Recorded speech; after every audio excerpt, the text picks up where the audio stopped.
Hey everybody, David here, and I wanted to welcome you to the very first episode of the ASOG podcast.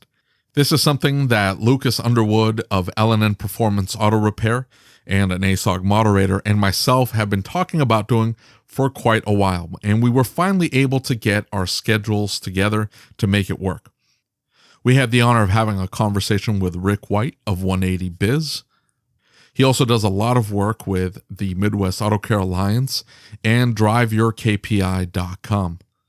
In this episode, we discuss phone shoppers, how to handle them, the struggles we have at our own shops with phone shoppers, and Rick gives you a bunch of insight and tools and tactics to be able to deal with them effectively and eventually convert them into a great customer at your own shop.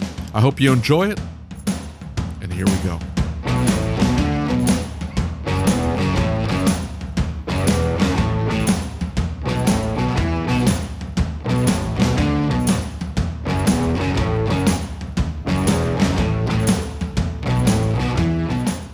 One of the things that has been coming up a lot in ASOG lately is price shopping. Yeah. And, just the other day, somebody posted, his name's Damien. He said, well, not everyone is meant to be a customer. She blocked me before I could explain that it takes 2.2 hours. Now she will make it her second job to tell folks I get over on women because she blocked me before she could be a well-informed woman. So, right. But, what was, so you got to get beyond that. Did she reach out to him? Yeah, she reached out to him, and I'm guessing she asked for a price, and his standard reply was, good morning, Stacy. Part, fluid, and labor with a 2-year warranty is $425. And she said, no, I have all of that, and I found someone to put it in for $65, but thank you. Your price is high. My radiator only costs $120 and $19 for the coolant. Why your price so high? Just want to know. I'm going to count it so I watch my money, is what she said. Yeah. And I these posts, they always start this like rage in the group. And I think one of the themes that I see, and you and I have known each other long enough at this point. I feel comfortable saying this, but when we first started working together, somebody would call and ask a price, and I would, one of two things, either panic because I didn't have an answer, or I would be like, oh, I can't believe they asked me that. Right. And you said something that changed my life when it came to price shoppers. You said, have you ever thought that they may not have any other way to start the conversation? Maybe they don't know what else to ask. And I'll never forget that. Because right? How else can you start the conversation? If you don't know anything about cars, you don't know anything about how this process works, what else are you going to say? Well, it's absolutely true, Lucas. And the fact is, customers a lot of times are dead wrong in what they think they need. Do you know how many shop owners start talking to me saying I need more cars, and we start looking at it, it has nothing to do with cars, right? It's what we think the answer is, right? Forgive me, guys. I'm at home. So we have the zoo. So the reality is, so there's two mistakes that we make, right? Right. The first thing we think is the customer really wants a price. Right. So the mistake that's made is we shoot out a price because we're trying to close the sale before we've built value or credibility. Right. Okay. And if they're shooting a text to you or a messenger or whatever it is, they're shooting it to 15 other shops. Right. Okay. Now, if every one of those shops gives them a price, the low ballers are going to go for the cheapest price, and they deserve whatever they get. The most customers, though, are going to say, well, the high ones are too high, low ones I'm afraid of, I'll pick somebody in the middle.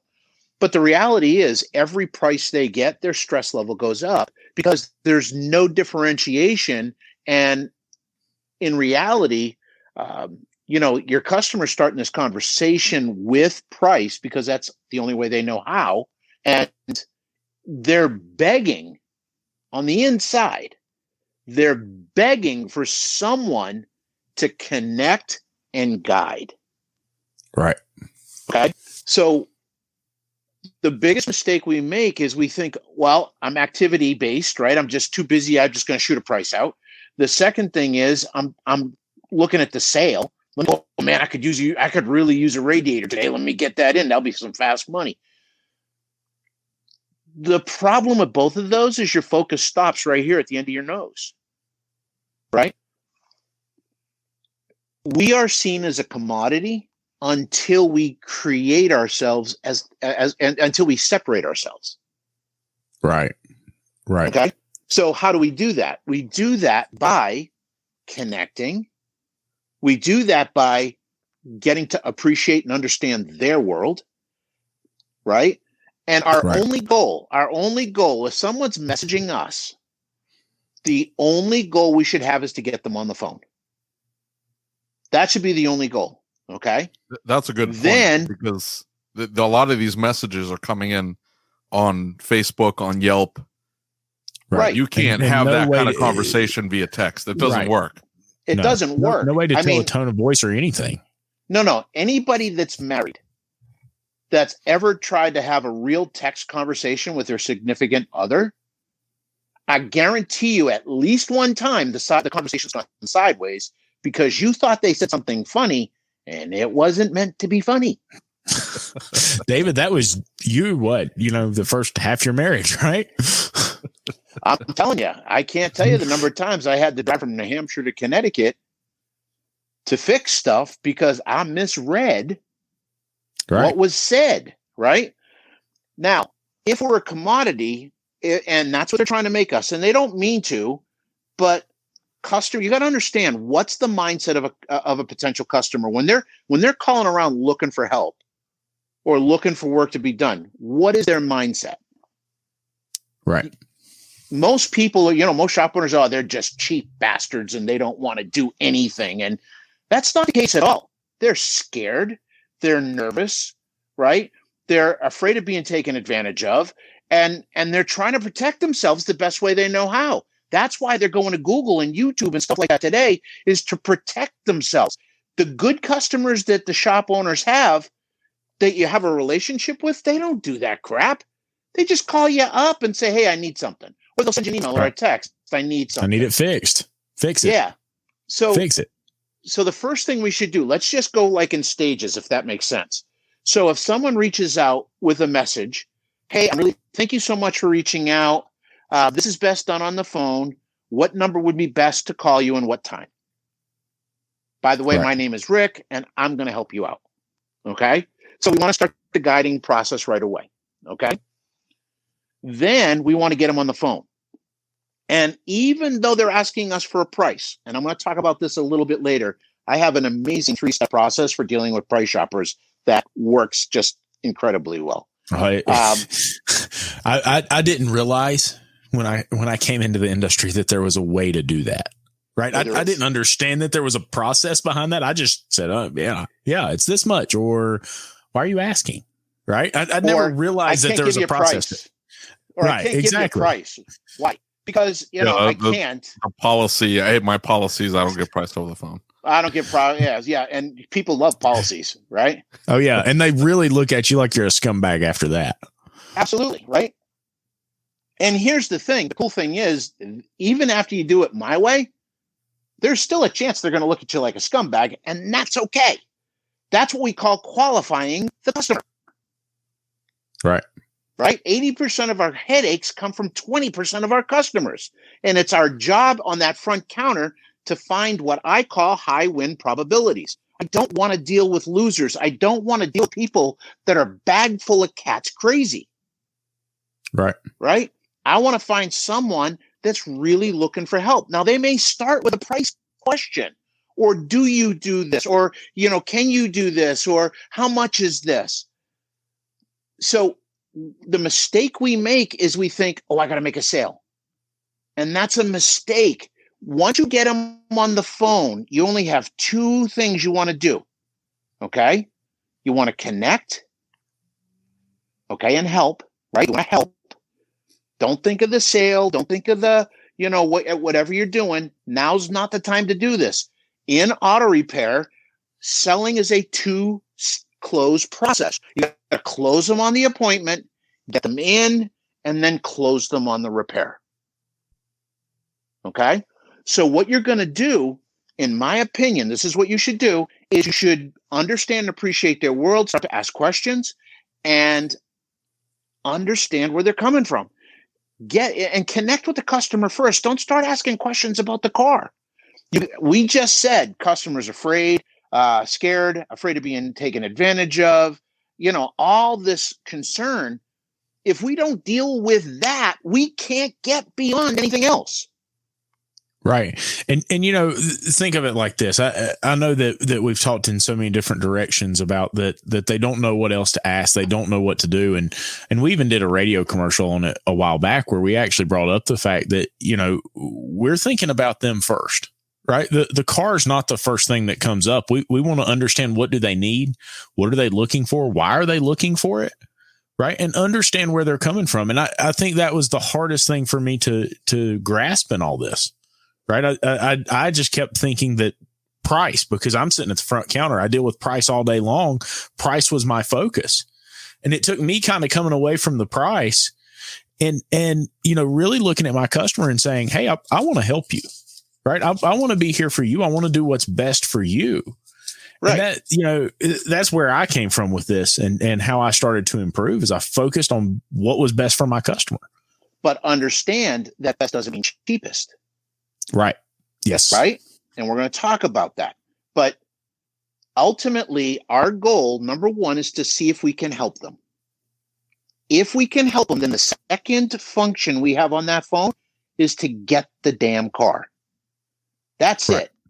Just get the car in. Okay. And if those are your only two focuses, then it's okay. So somebody asked me once recently, it was one of our groups. They asked me, they said, when is it a lost cause? When do you, because I listened to one phone call. It was with a prospective customer that was 14 minutes long. Right. And, the shop owner asked me, she said, when do you cut bait? Just give up. And I said, when you switch from guiding to convincing. Yeah. If you're there trying to convince them that you're the place to go to, don't bother. Right. You want to understand where they want to go. You want to understand what their goals are. You want to understand, what their future is with the vehicle, et cetera. And we can talk about that if you want. But ultimately, if you want to connect, put them first and get the appointment. Right. Right. Because here's the thing. If your pricing model is set up right, and you just focus on helping them, everything else takes care of itself. Exactly. But what about these people like David, who they don't like to answer the telephone and they just, they let them leave a voicemail?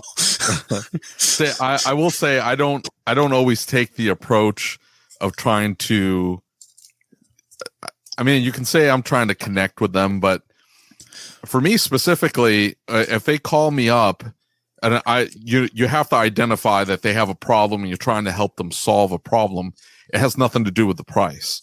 So if they call you up and say how much to do A, B, and C, well, let's talk about what problem you're experiencing. The car's overheating. Okay, let's talk about that. Has this been done? No, this hasn't been done. Okay, or I had one lady call me up. Car was overheating. She'd already taken it to 2 other shops. Right. But I asked her, what did they tell you? And she couldn't give me a good answer. I said, well, okay, let's look at your invoice. And she read the invoice and it was improperly written out. They didn't put tech notes in. It was just car's overheating, needs A, B, and C.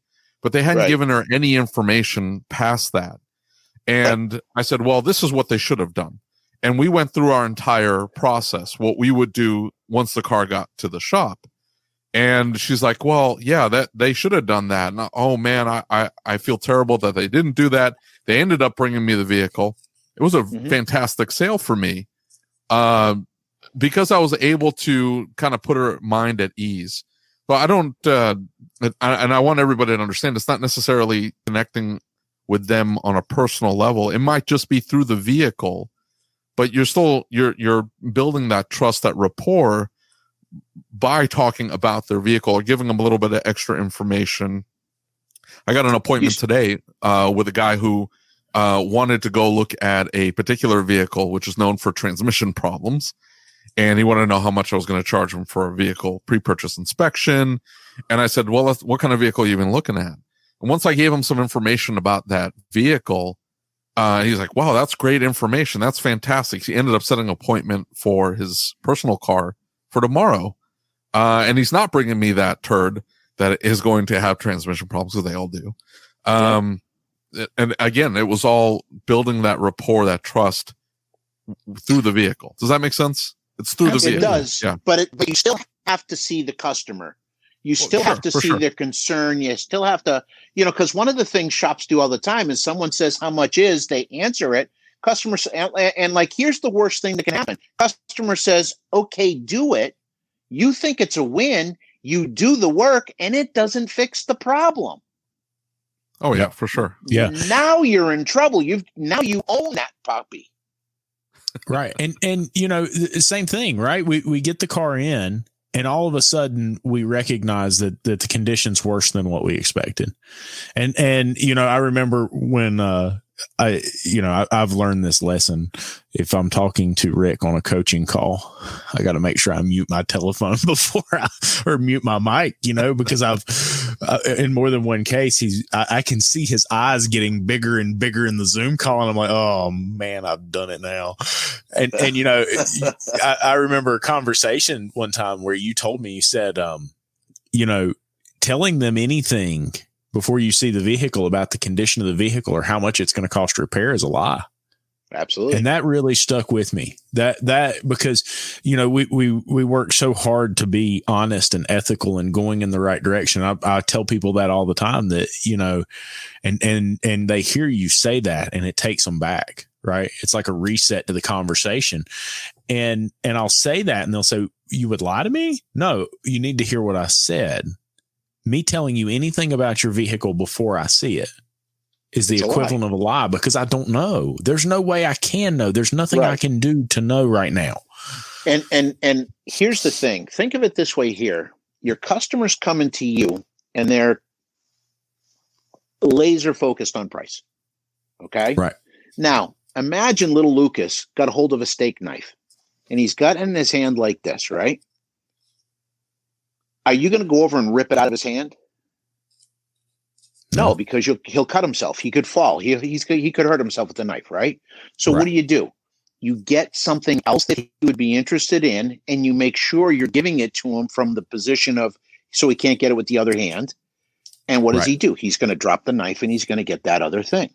That's it. So what we've got to do is just very nicely redirect the customer. So the customer might say, how much is this? And the very first thing we've got to do, right, is connect with that customer, right? I can hear your, Lucas, I can hear that you're, that there's some tension here. If you don't mind me asking, so I'm going to give you the 3-step process.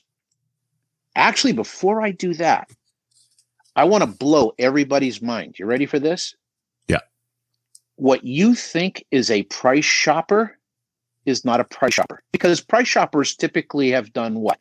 They've gone to a shop, they got a price, went, oh, hell no, right? And then they're going someplace. Now they're calling around, right? But I'm going to tell you, it's not a price issue. It is 100% a trust issue. Yes. If that customer trusted that first shop, if they understood exactly what was going on, what the value of doing the repair the way they were recommending it was being done, and the benefits they got for doing it with that shop, and they completely believed and, again, had that connection with the person they were talking to, what do you think they would have done? They would have bought the service. Right. They would have bought the service. Yeah. They would have bought the service. So the first thing I need you to understand, mind blown, right? It's not a price issue. It's a trust issue. Okay. Yes. So I'm going to give you a 3-step process to deal with that. And Lucas, you can tell them how much it works after I taught it to you. So first step. So Lucas, you're going to play the customer. All right. So Lucas, I understand you're asking for a radiator in your vehicle. Can you help me understand why? Well, I had it in another shop, and they told me I need a radiator, and I didn't like their price. Okay, but what did you bring it into the shop for? What was, in other words, what was the problem you're trying to solve with your vehicle? Well, it had a coolant leak, and it was overheating.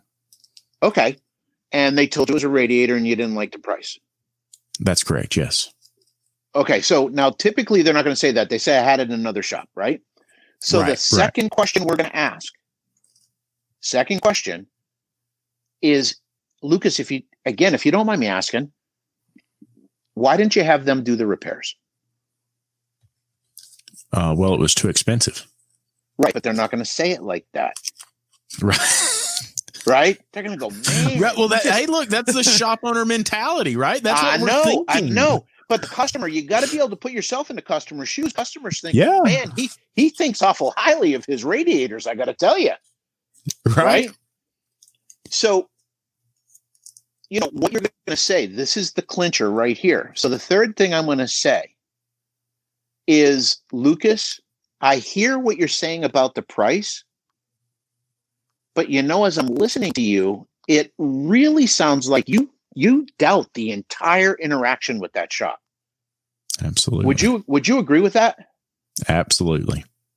Fantastic. Lucas, it sounds like what you're looking for is a second opinion.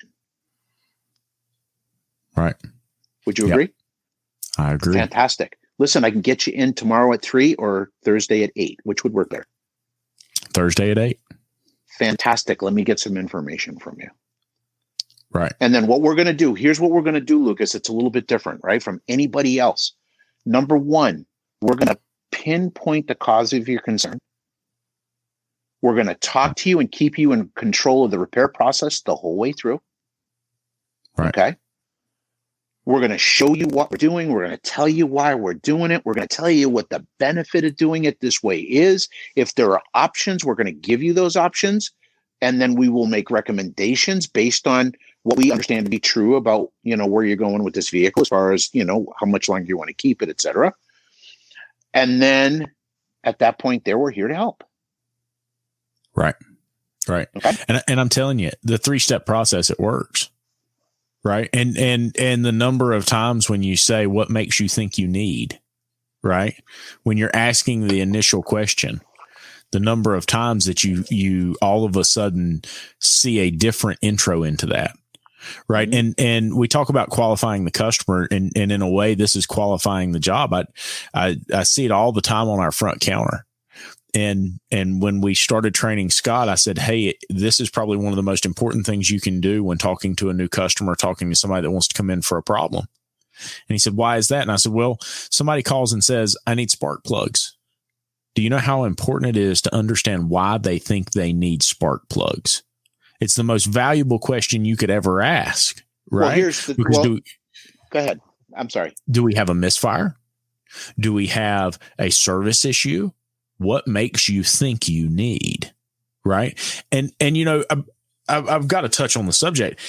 When we first learned this technique, when you first taught me this, I'm not going to lie, it was a little uncomfortable because, you're from Massachusetts and y'all say things different up there. But no, when you go and you say, hey, what makes you think you need, you've got to be careful about how your tone is. Right. You've got to make sure your tone's right. Oh, yeah. I can't be rushed. I can't be arrogant. I can't be condescending. I've got to connect and be careful about the Massachusetts thing. You're outnumbered, dude. I know, right? Both of you are Patriots fans. My God. I'm just going to point out that phrasing is a little rough here in the Midwest.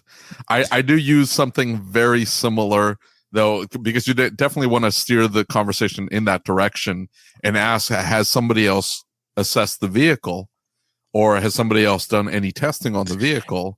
And they normally will fess up at that point and say, yeah, I had it down at shop ABC. And that then opens up the conversation and goes towards, well, what did they tell you? Did they give you this information? Did they give you that information? And then the rest of it is just like Rick is saying, is let's talk about what we do here at our shop, the process at our shop, the fact.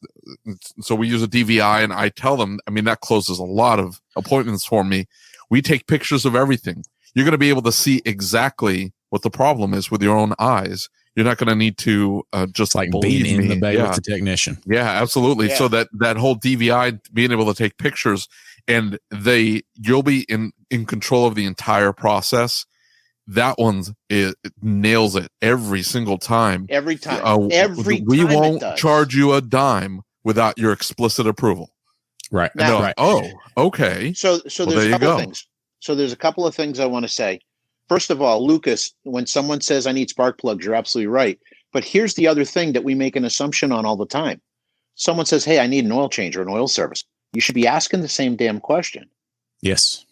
Okay, because Absolutely. you're thinking, hey, they're just due for a service. That's an assumption, and assumptions get you in trouble. The reality is this customer could have a noise in their engine, and they're thinking, hey, if I change the oil, the noise will go away. But guess what happens if you don't know that up front? Exactly. And here's the thing is that's where it comes into building a connection with your customer, right? And understanding why do they do what they do? Understanding, are we talking about maintenance issues, right? When dealing with a customer who is, hardcore about maintaining their vehicle, we have to handle things differently. And so many of the issues that we run into in the shop start right there on the front counter with the initial call, because we didn't understand what they needed. We didn't understand what they wanted, where they wanted to go with this, what their goals and their destination with the vehicle was. And I think we overlooked that so often. And it's a snowball headed for hell from there, right? It just continues to roll downhill. Right. And the other thing, there's two things from what David said. I try very carefully, and I use the word try. I work very hard. Where's your dad? Yeah. I work very, very hard. Anybody that knows me, try is off limits. I work very, very hard to get the customer not to tell me where they went, because they feel very uncomfortable doing that a lot of times. I just want to know if it's been looked at. Okay. Sure. And then I want to say, okay, what has it been? Now, there's some other ways around that. That's fine. The other thing I want to say is, as whoever's on your front counter, you really need to understand that you've got three really big tools. First is your state, right? Are you upbeat, positive? Are you focused on helping? Or are you just, the phone rings and you're thinking it's a damn interruption, and that's the way you're rushed and annoyed. Yeah. Right. So that's the first thing you got to be aware of, right? That's the first tool, because that initial, you got to understand, it used to be that somebody would draw an impression on your business in 7 to 30 seconds. It's a 1/10 of a second today. Yeah. A 1/10 of a second. Dude, you can't make a mistake here. You can't play it off the hip. You got to have a plan, right? And the first thing you got to make sure is you're bringing the very best version of yourself to that front counter to help and serve your customer. Look, at the rest of it takes care of itself, okay? It really does. Stop. If you focus and chase money if you do that, it's like getting your puppy dog gets outside and you start chasing the dog. What does it do every single time? Runs away. It runs away. You got to stop chasing it for it to come back. And it's the same thing with success, and it's the same thing with money. Okay? So if you just focus on helping the customer and being there for the customer, it makes a huge difference, and they can feel it. Right? The second thing, when David said, hey, we're going to show you what the problem is, right? I really truly believe so. The first thing we got our attitude, our mindset that we bring into it, our focus, our intention, our expectations. Second thing we bring into it is the tone of our voice. Look, I can say, I love you. Or I can say, I love you. Right? And they have same words, but two totally different meanings. And it's simply the difference in tone. Okay? Right. So tone is very, very important. You got to be intentional with your tone.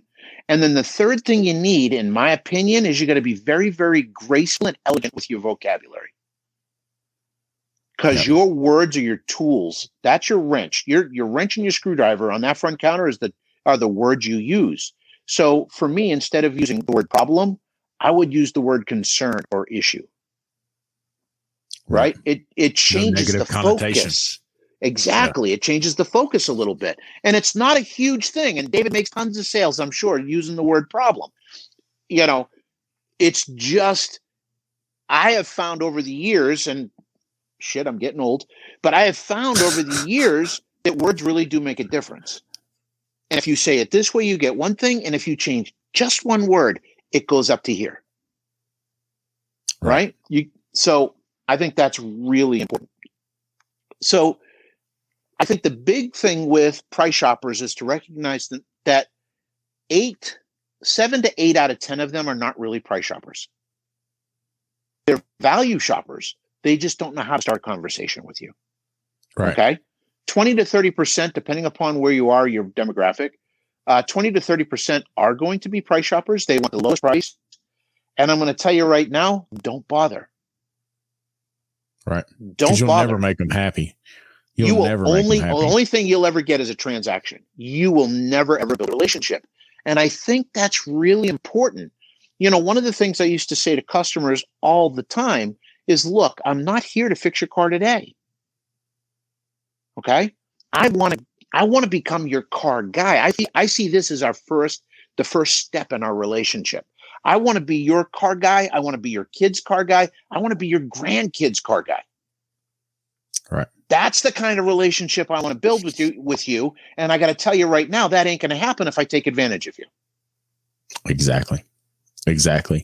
And I think setting the stage, one thing that I've learned over the years is that, don't be afraid to call that what it is.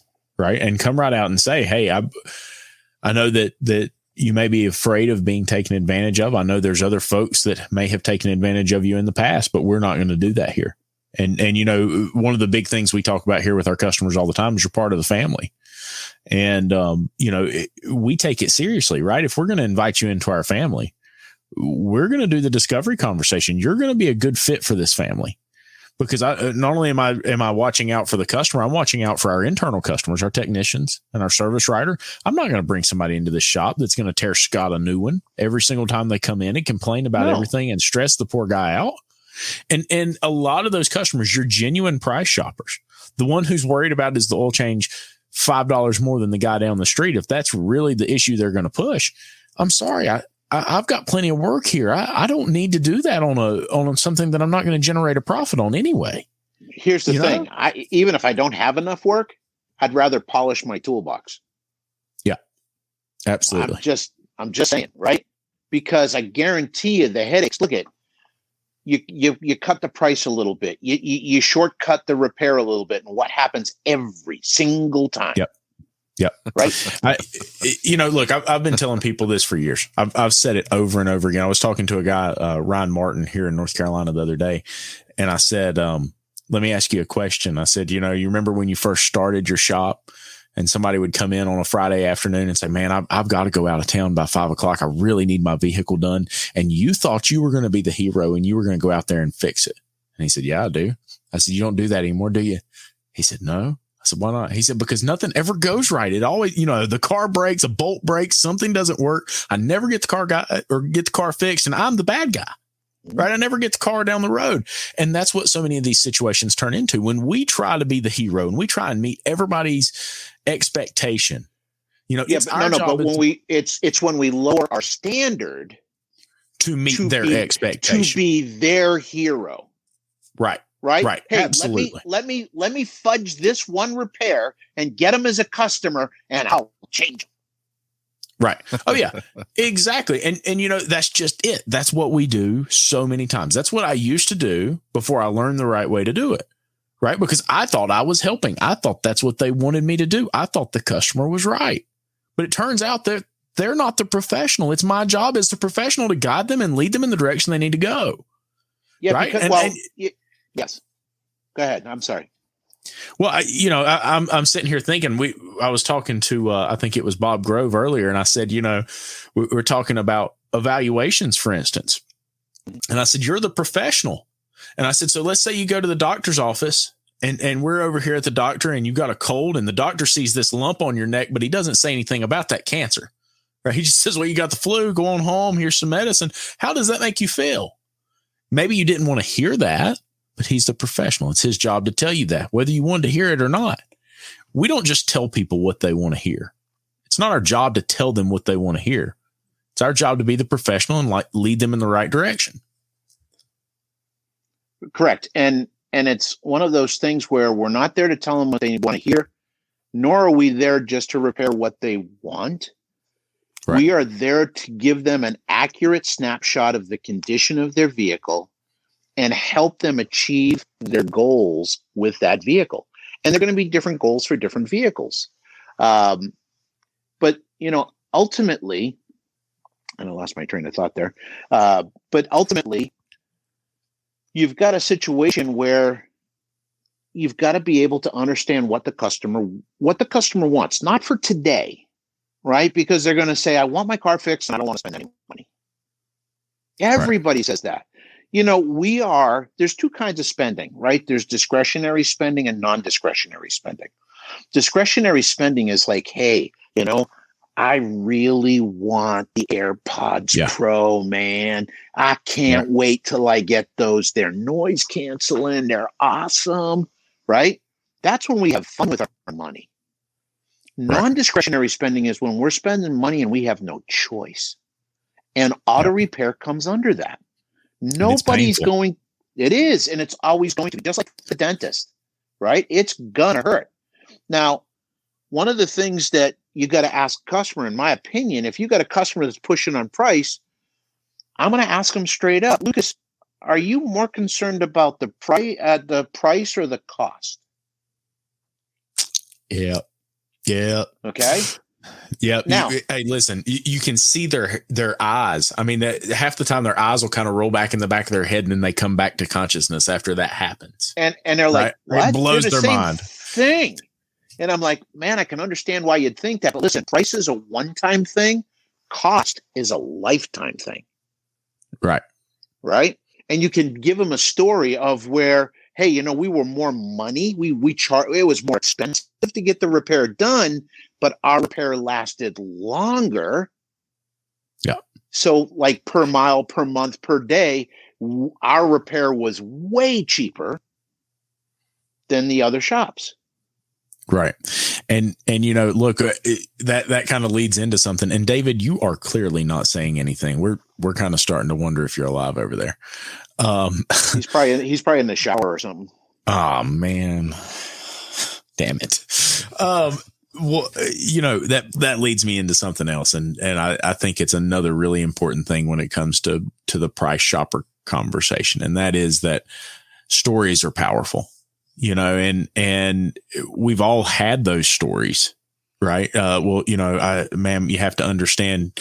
I understand that AutoZone read your code for you and they told you it was this, but I have to help you understand that they sell parts. They don't fix cars. And just last week we had an experience where a customer came in and she was told she needed oxygen sensors, and it turned out it was just a little exhaust leak right upstream of the oxygen sensors. It cost less than half of what the oxygen sensor would have cost to fix.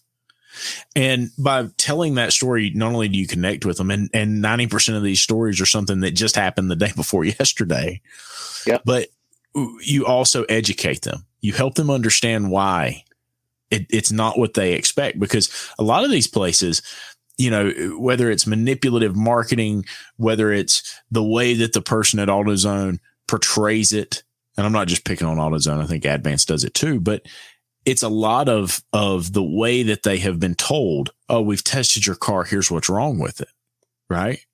That's not what that means. And they're intentional about it, but here's what they did. They got a code. They went back to the computer, plugged in the year, make, model, engine size, put the code in, and then it lists 6 parts, and it gives you a probability of fixing it. Right. And they tell you the first thing, and if that works, great. And if it doesn't, they go to the second thing until they go through all 6, and then they tell you to go to a shop.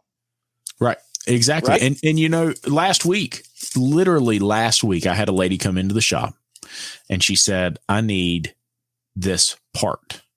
And I said, okay, you need this part. And she said, I don't know what it is, but AutoZone told me I need it and I've got it. Can you put it on?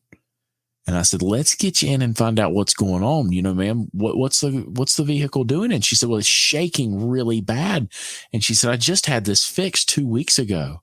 I said, well, let's ride over and let's take a look. I've got some time later this afternoon. We could take a look at it. And she comes in and it was fixed just 2 weeks ago. And they forgot to plug up the ignition coils. Right? You know how many shops would have just stuck those ignition coils in and gone right on down the road? And yeah, I mean, it may have fixed it, but was it ethical or moral? No, of course not.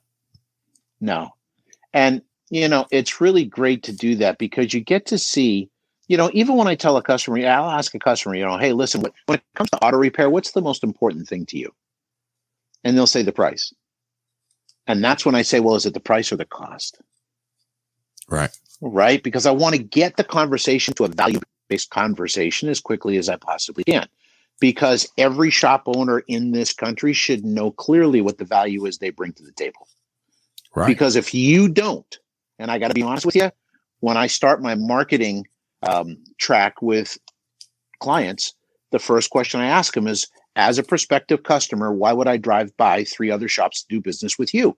And the answer almost every time is, I don't know. Absolutely. That was my answer. That's a huge problem. And that is a huge problem because now you are a commodity and the only thing you can compete on is price. Well, just think about the confidence level. Oh, absolutely. And now you put a lot of tactics out there and you said, well, if they say this, then say that. And if they, they come at you this way, you can counter it like this. And that's all great. And then you were just talking about how you would get on the phone and using tone and using the right verbiage. But if your confidence level isn't there, if you really don't know if you can fix their concern, right? If you don't know, if you don't believe it of yourself, you're screwed. Right. I mean, you're not going to get off the ground. Your confidence level has to emanate from your knowledge, your knowledge that you can solve their concern properly, and that you are the best option. If you don't believe that of yourself, you need to get out of business because you're going to do terrible on the phone. You need to go into the woods naked and bang a drum for a while and figure out why. But or go work for somebody else.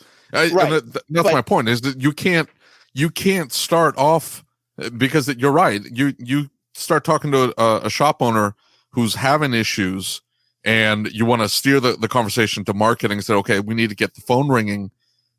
Why would you drive by another shop to come to you? Are you any good? And I've asked that before. Are you a good shop? Are you a good technician? Can you fix anything? Like what makes you different? How about the shop owner that says, no, I hate my techs. They're a bunch of crap. Right? Is that a thing? And you're like, wow, and you can't make a sale.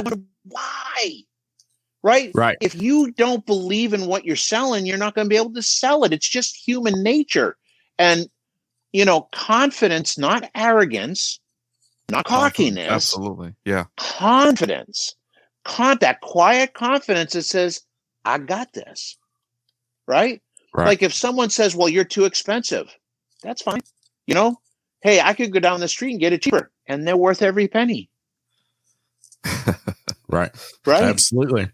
And it's like, okay, and here's what you don't get when you go down the street. What's that? Me. You don't get me down the street. You don't get someone that cares about you like I do. You don't get someone that's obsessed about making sure that you get the very best repair that you possibly can. You don't get somebody that is just making sure that the benefits that we give you as part of being our customer is just over the top good. But that's fine. Go ahead down the street. All of that internalized. Internalized, right? Oh, I'll say it out loud. But here's the thing. I'm saying, if you're not going to blurt it out loud, have it internalized. So here's the thing. I talk to shops and I say, well, what makes you different? We use quality parts. And I said, okay. I said, are there shops in your area that use crappy parts? And they go, oh my gosh, yes. I said, great. So do they market, hey, we use crappy parts to save you money? Right? 2 or 3 times they work. He's like, laughs, and he says, no. And I said, of course not. They're going to say quality parts too. You don't make your value what everybody else is saying. Right. You got to make it something that is unique to you. And every one of us is unique if we would just let us out and stop trying to be professional and proper on the phone and let you out. Go have some fun, right? So like David was talking earlier, and he talked about the pre-purchase inspection. You know, how much do you get for that? My answer would have been as much as I can. And I said that all the time to people. You know, they say, how much do you get? It shocks them, right? It throws them off. It wakes them up. All of a sudden, this is not the same conversation I've had with the last 5 guys down the street. Absolutely. Right? And I say it with a smile. Even on the phone, they can hear it. How much you charge? As much as I can. Right. And it's like, really? And I was like, yeah, man, are you tired of dealing with the rest? You want to deal with the best now? You're at the right place. Right. And you know, I think that leads into another topic. I'm sitting here, I've got all these posts pulled up and all the comments from this, and I'm scrolling down through here and I'm looking at it, and it really strikes me because every single reply, every single thing that was in here, maybe not every single one, most of them, is where a member really expressed how much they hated price shoppers and how mad it made them. And just seeing someone else go through it, it made them mad, right? Their reply was mad. Yeah. So, and it's like, why do they even bother? Why don't they just go die now? Right. And the thing is, these are human beings. Absolutely. And if we can see that, they're not doing this to you. It's not like they got together at Dunkin' Donuts and said, hey, let's call Lucas up and really piss him off. Right. Exactly. And I think that's where we miss it, right? I think that's where we go down this track is all of a sudden we become so focused on the car and the problems in the shop and everything going on that we forget why we do what we do, right? We do this to serve our customer. We do this to take care of people and do what's best for other people, because that's how you grow a business. You know, we were talking about, I think it was me and you talking about the Dale Carnegie book, How to Win Friends and Influence People, and how before I read it, I thought that the title sounded very arrogant, like, you know, hey, I can read this and take advantage of people. But, you know, the one purpose of the entire book, the one common theme through the whole thing is this doesn't work if you're not doing it for the right reason. Absolutely. If you don't have it in the right mind to help somebody and move forward with this and do what's best for them, this will never work. Right. I persuade people all day long. Okay. I get shop owners that are nervous. They're scared. I can't do that. I'll go out of business all the time. Lucas was one of them. And yep, absolutely. And I persuade them all the time. Now, I am proud of that because there's persuasion and manipulation are very, very close. The difference is the outcome. It's the intention. If I'm manipulating Lucas, I'm getting him to do something for my benefit. Right. If I'm persuading Lucas to do something, I'm doing it for his benefit. Right. I'm happy to persuade people. Now, influence, we try to control things. We can't control people, right? My wife's tried. Okay. Actually, all 3 have. But that's not worked yet. So the thing is, we can't control people. All we can do is influence them, and your ability to influence somebody is completely driven and based upon the amount of trust between the two people. The higher the level of trust, the more you can influence them. When I start working with a shop, it takes me a lot of effort to get them to start doing small things. But then 3 months, 4 months, 5 months into it, and they're seeing their shops really turn around. Now I suggest something or recommend something, and they're like, okay, let's do it. And it's because we have a track record and there's that trust built up, and they know there's nothing I'm ever going to do to hurt their business. Right. Right. And it makes Absolutely. a difference. It makes a difference. And it's the same with your customers. Right. And so, and I think it's so important that you recognize that that's the key, right? Because we're trying to build relationships with these people. We're trying. This is a long-term thing. Okay. No, I'm not trying. I am. think you figured that out about me by now.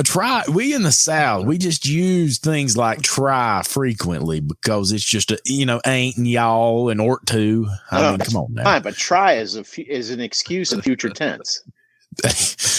I need those in my life. So we've talked about your approach when you get on the phone, a few key phrases to redirect the conversation and at least qualify them, understand. So let's talk about what happens, because this will happen to you. Like you were saying, 2 to 3 out of 10 will not care what you provide, what value you bring to the table.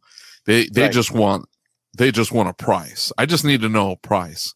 So and I think I know how you'll answer, but when you have that, well, why do you think you need it? Let's talk about the process. Where have you been before? Or have you taken it somewhere before? Let's talk about your primary concern.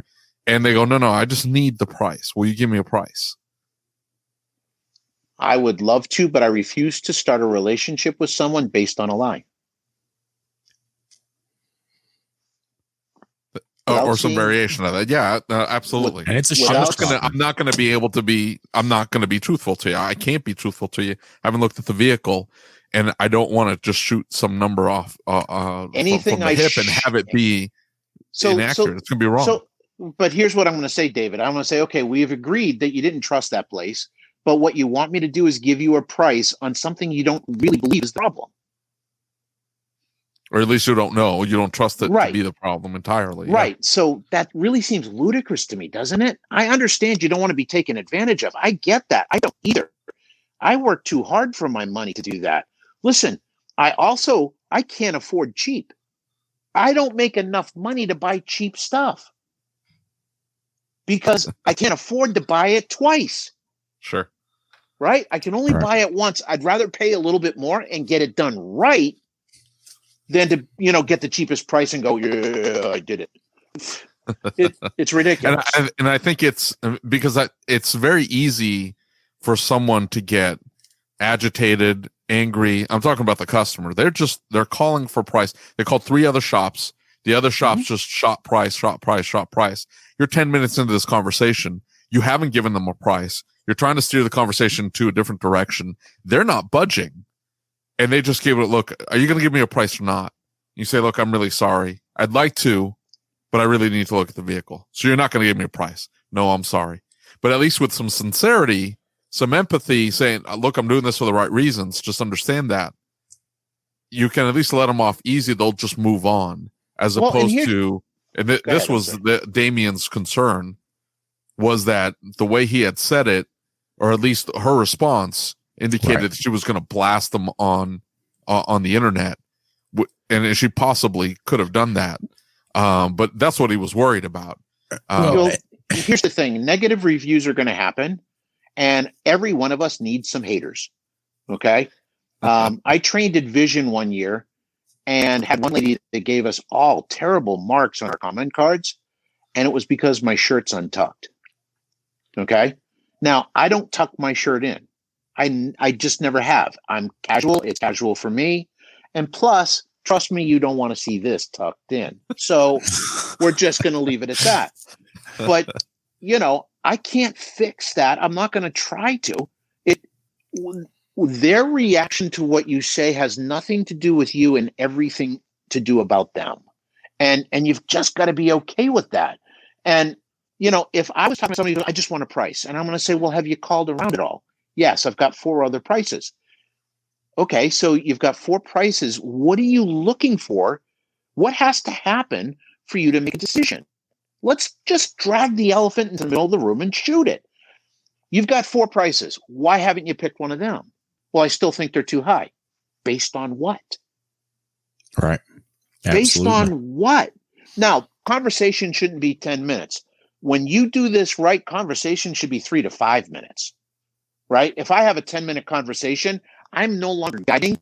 I'm trying to convince. And that's when you got to stop. You got to learn that, hey, this isn't going to work. Listen, I think this time we're not going to be a good fit. I wish you well. If you get stuck, please feel free to give me a call again. Have a great day.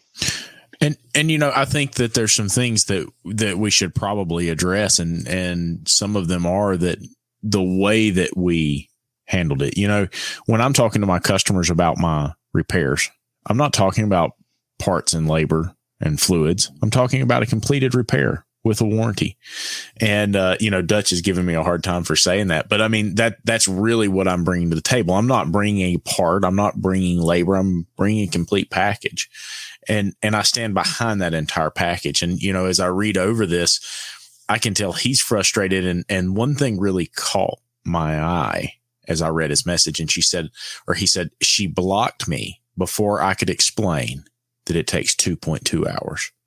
Mm-hmm. Boys, I'm telling you what, I do not talk to my customer about time, because time's not what I'm selling. I'm selling. Talk to your customers in dollars. I shouldn't even understand that. I like 2.2. No. You talk to your customers in dollars. You talk to your techs in time. Right. That's it. Okay. And again, let's say they say, well, I can get it done $100 cheaper down the street. Now, I want you to understand something. Somebody says that to you, you feel like you got no power. But here's what I'm going to tell you right now. What they're telling you in essence is they want what you got, but they want to pay that price. They want what you got. They want you to fix the car. They want your quality. They want all of that. But they're trying to compare the two. Well, why don't you go down the street and get that done? Well, no. I want you to do it. Great. This is the price. I'll tell you something really funny. One time I had a regular customer come in, and he come in with a check engine light, and my check engine light diagnosis started at $160. Okay. Now that doesn't seem like a lot of money today. That was in 1998. Okay. I was going to say back in the 60s.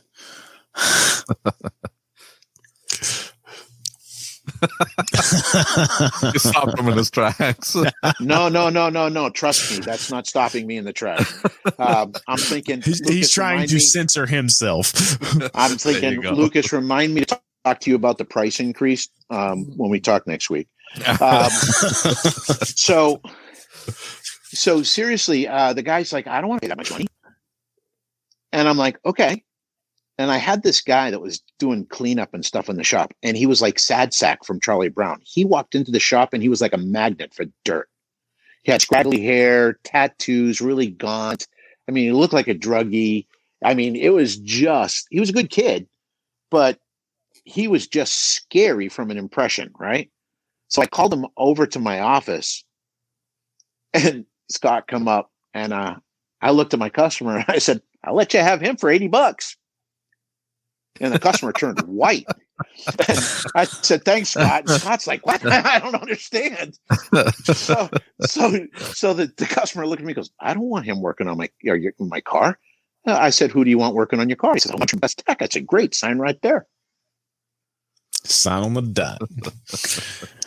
Well, you got to have fun. That's bringing, right? That's bringing a little bit of sass, but it's bringing reality to people in a way that's fun, right?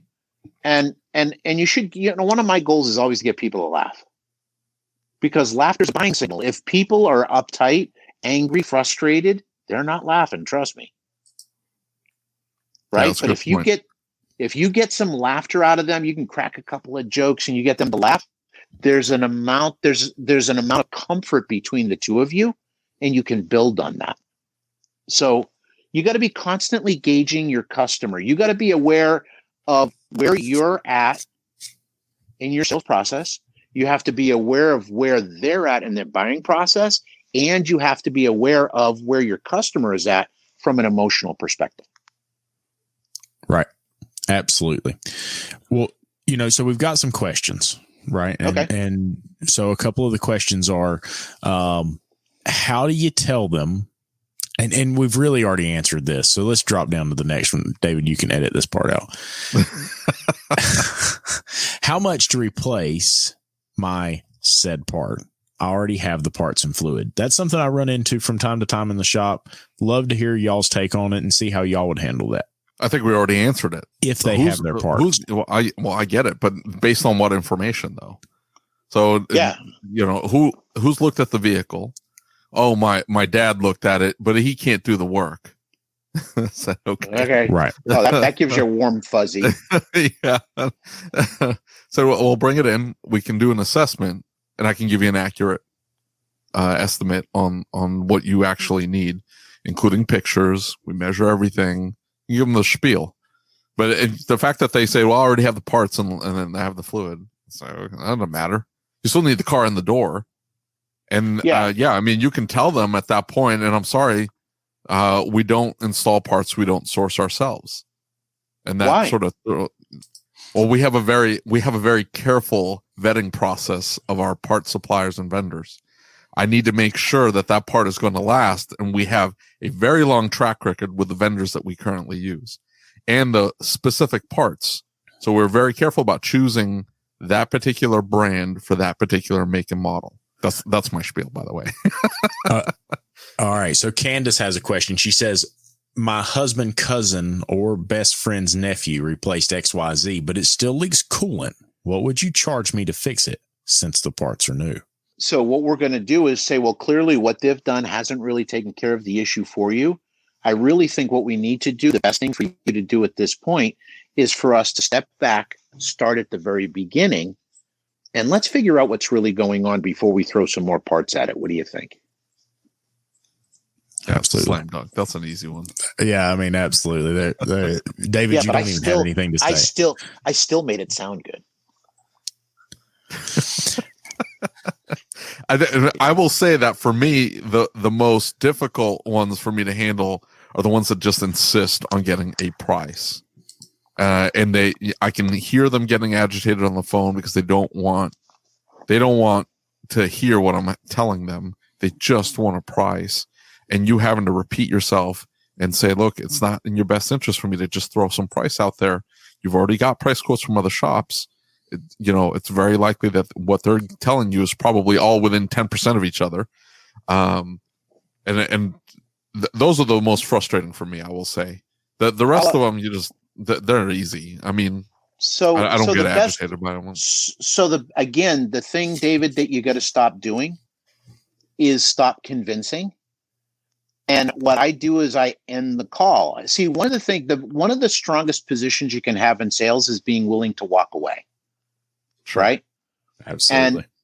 And by saying to the customer, listen, I respect you too much to start our relationship with a lie.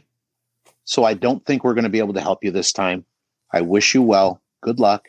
If you get stuck, let me know. We're here. We want to help. But I'm going to have to say goodbye now. Yeah, that's good. I like that. Yeah. You're done. Don't stop convincing them. Stop telling them these other shops are this and this and that, because you're still convincing and it doesn't work. Yeah, for sure. And you don't end up any better off for it.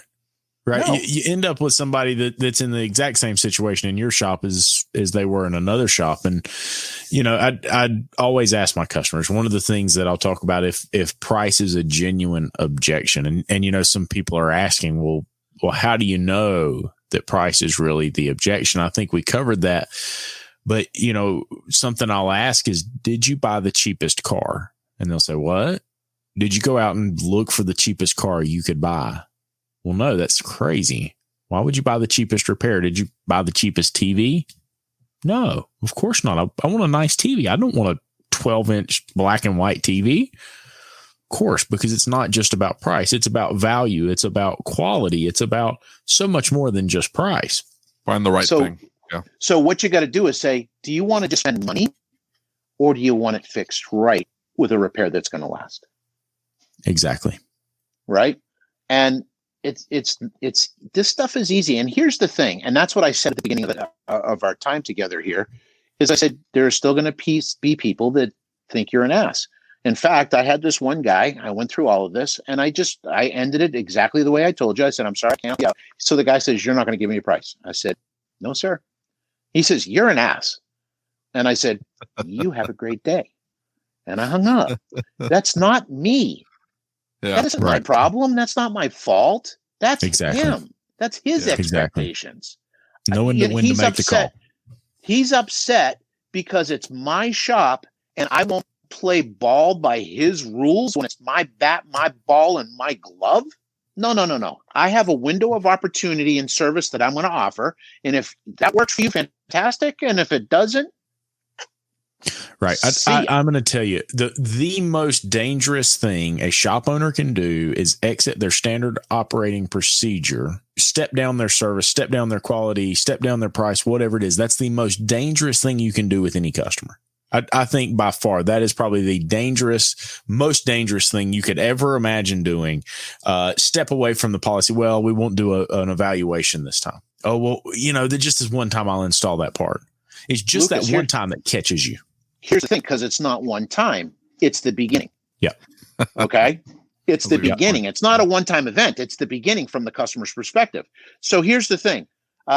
So you present a repair to the customer and it's $650. And the customer says, maybe you're a little slow. And if you're a little slow, that's a separate issue. And it shouldn't be come out here. It should be like, hey, I need to get more cars. But you give the customer a price and they say, well, I can get it at $100 cheaper down the street. And you're like, man, I really need the money. I got some good profit in here. I'll give them the $100 off. You got to understand, you think you're being a hero. What you just did was take a sledgehammer to trust. The customer no longer trusts you. They feel like anything they bought before that call, you took advantage of them on. And what you've just trained your customer to do is price shop you every single time you go to the customer. They bring the car to you. So now here's what I'm going to recommend you say. When they say I can get it $100 cheaper somewhere else. Sir, my price is fair and my price is firm. Right. Because some people are just trained through life experiences where, hey, if I go to Starbucks and say, man, that's kind of expensive. Can you do something for me? Geez, I can do this for you. Because we're trained to just see if we can get something extra. You just got to be, again, it's that confidence issue. And I'm willing to walk away from the repair. I'm willing to walk away from it. I don't care. I want to help you until you don't want me to help you. And here's the other thing that happens when you do that. And I've learned this the hard way. You've all watched me. Both of you have watched me do this. When you go and you undermine your policy or you step back like that, everybody in the shop sees it, right? If you've got a service advisor on the front counter that sees you do that, boys, you have set yourself on fire. You have lit your own ship on fire. You're in trouble. You got one uphill battle. Yep, absolutely. And I think it's so easy to look at this and say, I get it. It's frustrating. Price shoppers are frustrating. Rick, what do you say? David, what do you say to those who get so frustrated? I'm looking at these comments. I just can't get over how upset everybody got. What would you say to somebody who's just getting so frustrated every time somebody comes in that's a price shopper? What would you say to them about being upset about it? So I would say three things. Okay.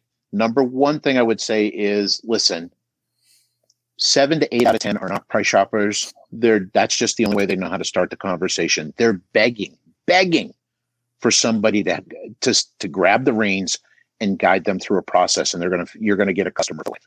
So that's the first thing. Second thing I'm going to tell you is you're seeing them as an interruption instead of there to help them. Okay? When you see things as an interruption, now it's something that's happening to you, and you start to personalize it. And when I personalize it is when I get emotional. You got to keep it out here. This is not a personal thing. This is their issue, not yours. You're there to answer the phone, connect with them, see if you can help them. And guess what? If I can't, if they don't fit my window of service, geez, I'm really sorry. Doesn't seem like we're a good fit. Have a great day. Take care. Be done. Don't get sucked into it, because you got to understand there's this thing called complementary and non-complementary behavior. David, I think you've been in a class where I've done this. I'll ask somebody in the class to put their hand up, and I'll walk up to them and put my hand against theirs and push. Guess what they do? Push back. They push back every single time. It's unconscious. That is called complementary behavior. When I push, they complement and push back. If I push harder, guess what they do? They push back. And if I push harder and they can't push harder, now they're going to kick me somewhere, right? Because what's happening is through the complementary behavior, it's escalating. So even if you don't say something wrong, you're using the right words, but you can hear the frustration and aggravation in your voice, it's going to set your customer off and they're going to get testy. Okay. It's just what's going to happen. So what you need to be is they're going to come in like this and you got to go like this. And that's when you make them come to you, right? You got to use non-complimentary behavior. And that's why we start asking questions, because we all know that in sales, to control the process, you've got to be the one asking the questions. Well, everybody, I hope you enjoyed the very first episode of the ASOG podcast. We'll be putting these out once a week, so stay tuned for more.